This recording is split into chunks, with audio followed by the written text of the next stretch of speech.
Cette vidéo contient des spoils pour la saison 1 de l'anime.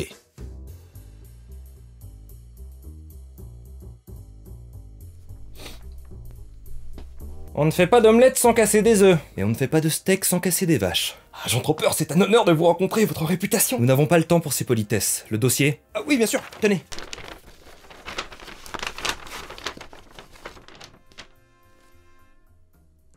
C'est une blague? Non, franchement, c'est super, vous devriez le lire. Où sont les plans d'attaque du général? Ah, mais oui, c'est ça qu'on faisait. Et bah, je reviens. Bon. Bah, en attendant, autant y jeter un œil. J'ai rarement vu un animé déferler aussi rapidement dans la communauté Weeb que Spy X Family. Oui, je dis le X, parce que si c'est Spy Family, ça veut dire que c'est aussi High School DD, et je ne peux pas faire confiance à un mec qui s'appelle Dédé et qui traîne dans un lycée. À peine quelques semaines après la sortie de l'animé, impossible de faire une convention sans tomber sur ce qui est devenu le cosplay familial le plus populaire. Papa en Lloyd, maman en Yor, la gamine en Anya, et bonus si on rajoute le bébé en chien. Et comme souvent, quand quelque chose devient ultra épais et qu'on commence à me le recommander dans tous les sens, ça m'a saoulé. Je vous rappelle que je suis aigri. Je suis même aigri du mot aigri. Faut arrêter de l'utiliser. Donc j'ai pas voulu regarder pendant très longtemps par simple esprit de contradiction. C'est pour ça que je fais une vidéo dessus maintenant quand la hype est bien retombée, parce que j'ai mis beaucoup de temps à finalement céder et regarder l'animé. Et en vrai c'est pas mal, c'est très fun, je me suis bien marré devant, les personnages sont très attachants, il y a même 2-3 petites scènes d'émotion qui ont touché mon petit cœur sensible enterré sous une montagne de glace.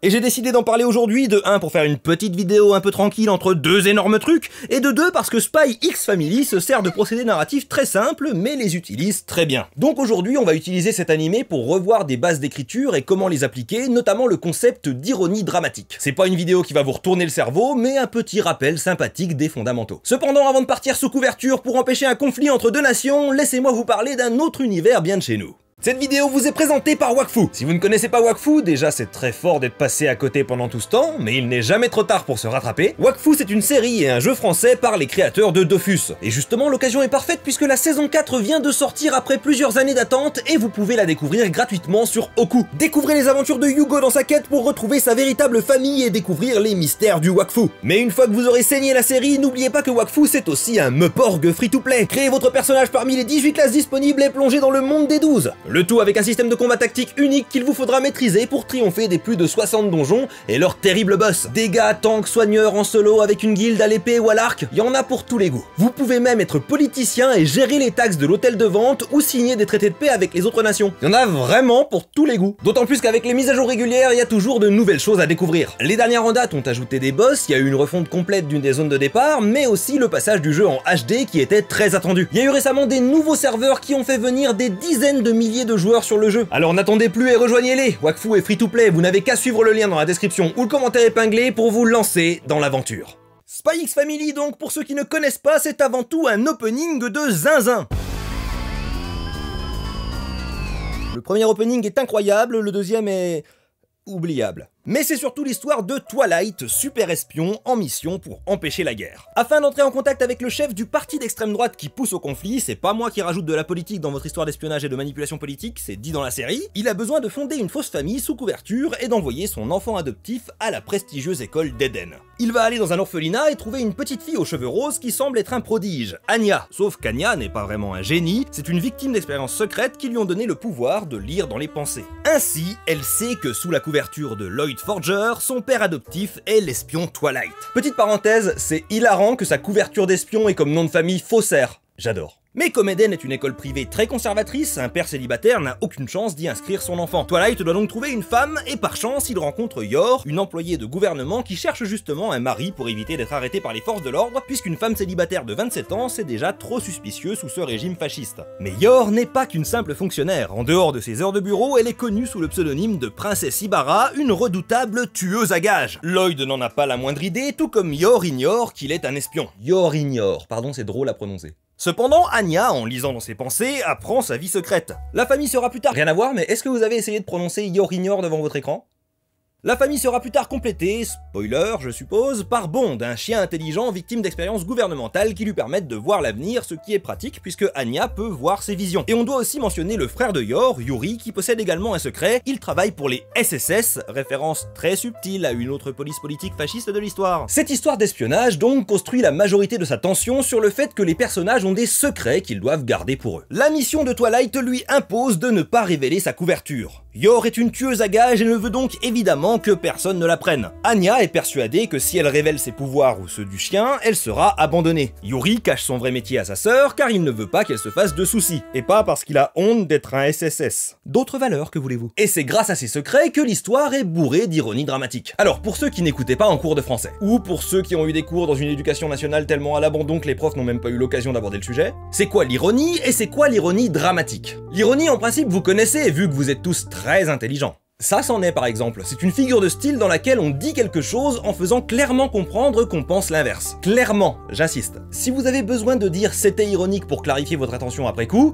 vous avez raté la figure de style en fait. Mais l'ironie dramatique c'est différent, elle se base sur deux choses, ce que savent les personnages et ce que c'est l'audience. Et quand il y a un écart entre ces deux savoirs, on a de l'ironie dramatique. Pour reprendre un des exemples les plus connus, la fin de Roméo et Juliette. À la fin de la pièce, Juliette boit une potion pour faire croire qu'elle est morte et ainsi enfin pouvoir s'enfuir avec Roméo. Mais par une suite d'événements malheureux, Roméo n'est pas au courant de ce plan et en trouvant une Juliette visiblement morte, ne le supporte pas et décide de boire du poison pour mettre fin à ses jours et la rejoindre. Puis Juliette se réveille, découvre le corps de Roméo et se donne la mort avec une dague. L'ironie dramatique qui donne tout le piment à la scène, c'est que nous, on sait que Juliette n'est pas morte. Ça permet à Shakespeare de nous faire assister impuissants à la mort de Roméo qui aurait dû être complètement évitable. L'ironie dramatique, c'est un peu l'antithèse du spoil. On est pas mal obsédé de nos jours par le fait de ne rien divulguer sur une histoire, parce qu'il faut découvrir les retournements de situation et les révélations sans se les être fait gâcher, parce que la plupart des grosses productions se construisent autour de la surprise et du choc. Mais l'ironie dramatique s'en balance complètement. Elle nous donne toutes les infos, puis elle laisse les événements se dérouler sous nos yeux, que ce soit pour des effets tragiques ou comiques. Quand tu regardes Titanic, tu sais en principe que le bateau coule à la fin, donc il y a une tension tout au long du film, renforcée par l'ignorance des personnages qui continuent de vivre leur vie sans se soucier de rien. L'histoire est plus intéressante grâce à cette ironie dramatique. Et dans Spy X Family, c'est la teuf de l'ironie dramatique, principalement comme ressort comique. Par exemple, Anya est au courant de la mission de Twilight et fait tout ce qu'elle peut pour l'aider, mais comme lui ne sait pas qu'elle sait, il se demande juste pourquoi il est tombé sur une gamine étrange qui fait n'importe quoi. D'autant que, bien que possédant les informations, Anya reste une enfant de 6 ans qui s'exprime et comprend mal les choses, en laissant son imagination l'emporter sur la réalité. Et ça sert aussi les moments de tension, puisque la gamine va se mettre en danger par moments, et nous, on sait qu'elle est ni très forte ni très maline, donc on transpire un peu des fesses quand, par exemple, elle s'apprête à désarmer une bombe. Une autre situation comique qui marche bien grâce à l'ironie dramatique, c'est ce qui se passe entre Lloyd et le frère de Yor, Yuri. Lloyd sait que Yuri est un SSS, et redouble donc de prudence parce que c'est la personne qui a le plus de chances de le choper. Oui, c'est clairement Breaking Bad, le coup du beau-frère flic. Sauf que Yuri, lui, n'a pas la moindre idée de l'identité de Lloyd et qu'il l'antagonise uniquement parce qu'il a une... comment dire ? Relation atypique avec sa sœur? Donc d'un côté on a l'espion super sérieux qui calcule le moindre de ses actes pour sembler être le mari parfait quitte à feindre l'intimité avec sa fausse épouse, et ça ne fait qu'empirer la situation parce que justement de l'autre côté Yuri s'oppose à lui uniquement par jalousie. Bon, autre petit point, désolé si je spoil un peu, mais on va rencontrer une autre espionne de l'agence de Twilight, Nocturna, qui est sous couverture dans le rôle d'une collègue d'hôpital de Lloyd. Plus elle intervient dans la mission, plus Yor commence à s'imaginer qu'elle va lui voler son mari. Twilight le réalise et cherche donc à rassurer Nocturna sur le fait qu'il s'en sort bien sans elle pour l'éloigner et éviter ce quiproquo. Mais ce que nous on découvre, c'est que Nocturna n'est pas là pour la mission. Elle est juste secrètement amoureuse de Twilight et veut absolument le voler. D'ailleurs cette série m'a fait rire à haute voix une fois, et c'est très rare que je rie à haute voix tout seul devant un truc. Mais cette blague...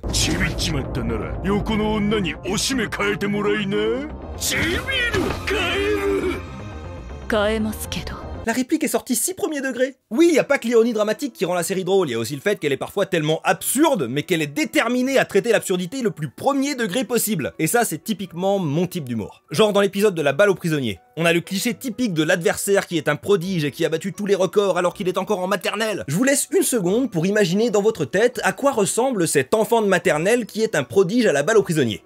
C'est bon? Vous l'avez? Ok, il ressemble à ça. 司令部少佐の息子ビル・ワトキンス心配ありがとう総裁の息子ダミアン君 Et genre, c'est pas un adulte qui se fait passer pour un maternel, c'est juste un enfant de 6 ans qui a ce corps. Et c'est hilarant. Il m'en faut pas beaucoup parfois. Mais je vous assure que j'aurais pas trouvé ça drôle si la série avait joué la scène en mode « Mais quoi, c'est un enfant de 6 ans, ça? Trop bizarre !» Non, là c'est juste premier degré, et ça me fait beaucoup rire. Et pour une série d'espionnage avec une tueuse à gages dans le cast principal, la série est complètement mignonne et idéaliste. Ce qui crée un contraste très charmant, parce qu'on pourrait aller dans le délire, Yor est une assassine qui fait semblant d'être gentille et maladroite, mais derrière, est froide et calculatrice ou torturée et sombre. Mais non, c'est une meuf adorable, polie, maladroite et nulle en cuisine, qui tue des gens. C'est juste son boulot, elle aime bien le faire, ça lui pose aucun dilemme moral si ce n'est le risque de se faire prendre. Et donc la série peut se permettre d'écrire des scènes où cette tueuse inarrêtable est triste parce qu'elle n'arrive pas à cuisiner pour son mari. Et ça marche, parce que c'est totalement premier degré. Je pense sincèrement que quand on croit dans ces personnages, même si on écrit quelque chose d'absurde, on peut tout raconter. On peut avoir une histoire de complot entre deux nations au sein d'un gouvernement fasciste qui planifie une guerre, et qui se repose entièrement sur la capacité d'une gamine télépathe à devenir copine avec un gosse de riche. Et on n'a pas besoin de procédés narratifs compliqués ou de retournements de situation de malade. Y a rien individuellement que Spy X Family nous raconte de nouveau. On a des clichés ambulants de la fiction populaire, le super espion, la tueuse à gages en robe fendue, l'enfant télépathe, et on les met dans un autre cliché, la femme, le gosse, le chien. Mais le mélange de tout ça, joué totalement au premier degré et sans recul moqueur ou autodérisoire, ben ça donne une œuvre qui peut vraiment m'arracher des rires, voire des petits yeux humides dans les scènes d'émotion. Parce qu'on croit dans ces personnages, aussi absurdes et clichés soient-ils, vu que l'auteur et le récit ne les remet pas en question. C'est juste une comédie romantique très sincère, dans un univers d'espions et de complots internationaux, avec des petites touches de science-fiction. Et j'aime bien ce genre de mélange un peu foireux. J'ai déjà dû le dire, mais je préfère 1000 fois un cliché assumé qu'une innovation mal maîtrisée. L'originalité ne vient pas forcément des idées qu'on a. Le nombre de théoristes qui ont dit qu'il y avait 20 types d'histoires en tout, ou 12, ou 3, ou 1, qu'on soit d'accord ou non avec eux, ça illustre qu'il y a des limites à ce qu'on peut inventer en écriture. On s'emprunte des concepts entre auteurs depuis la mythologie. Mais ce qui nous démarque les uns des autres, c'est notre voix, notre sincérité, ce qu'on a à raconter. Qu'on ait envie de faire rire ou pleurer, d'être sérieux ou complètement absurde. Mais l'important, à mon avis, c'est de croire dans ce qu'on raconte. C'est de trouver drôle les blagues qu'on fait, d'être triste quand on écrit des scènes tristes. De pas prendre sans cesse du recul sur ce qu'on fait et de descendre notre propre travail par peur que quelqu'un d'autre le fasse à notre place. Écrivez des gamins de 6 ans qui ressemblent à ça, rien ne vous en empêche si vous trouvez ça drôle. Racontez votre histoire et foutez-vous du reste. Parce que même les espions peuvent avoir un grand cœur et même les tueuses à gages peuvent tomber amoureuses. Rien n'est impossible. Alors libérez-vous. Mission accomplie pour l'agent trop peur. Bah oui, j'ai tourné la vidéo sur Avatar avant. Merci d'avoir regardé cette vidéo jusqu'au bout, j'espère qu'elle vous a plu. La prochaine, ce sera la deuxième partie de la vidéo sur Avatar qui sortira en avril. Dans les 2 dernières semaines d'avril, je pense qu'il y a énormément de boulot, hein, c'est des grosses vidéos. J'ai justement fait cette petite là pour pas être trop absent. D'ailleurs, si vous n'avez pas vu la première partie de mon analyse sur la série Avatar Netflix, n'hésitez pas à y aller maintenant. Ça vous occupera jusqu'à mon retour. 1h22 quand même le bébé. Un énorme merci à toutes les personnes qui soutiennent la chaîne. Un énorme merci à Morgano Menkopuyo, Arnaud Billy Radier, Méticia Femto, Maïwen R, le maître de Liprane, Faye Lupus, Eddie Hoffmer, Samilon Gignon, Elayan, Manuel, Aigolius, Maven Naïm, Arthur Burger, Zakaz, Encre de Sel, Salariel M, Orionas, Jalvorondil, Super Jésus 2, Azerxim, Aceitix et Léof. C'est grâce à vous que je peux me permettre de prendre du temps pour bosser des grosses vidéos. Et n'oubliez pas, tout n'est que mensonge. C'est une vraie barbe!